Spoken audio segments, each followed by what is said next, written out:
పెళ్ళైన వాళ్ళు చెప్పండి. మూడో వాళ్ళు వచ్చి ఎవరైనా మీ ఆయన సంగతి మీకు తెలుసా అంటే మీరేమంటారు? మా ఆయన సంగతి నాది లేకపోతే నీకేం తెలుసు, నోరు మూసుకొని పొమ్మంటారా?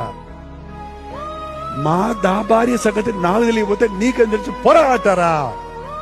లేకపోతే ఏమైంది అని నోరు ఆవరించి వాడు చెప్పిన చెత్త అంతా వేసుకొని థర్డ్ పర్సన్కి చోటు ఇవ్వకండి భార్య భర్తలారా.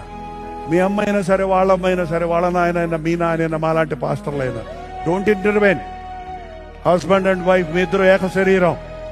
ఈ చెయ్యికి తెలియకుండా ఈ చెయ్యి ఏమన్నా చేయగలదా? ఈ తెలియకుండా ఈ కన్ను ఏమన్నా చూడగలదా? ట్రై చేయండి.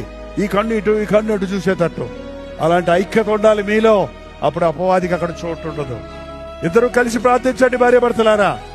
ఇద్దరు కలిసి ప్రార్థిస్తే అపవాదికి అక్కడ చోటు లేదు. మీ కడుపున బిడ్డలు గొప్ప వాళ్ళు అవుతారు. అప్పుడు మీ బిడ్డలు దేవుడి ఆశీర్వాదాలతో పెరుగుతారు. అప్పుడు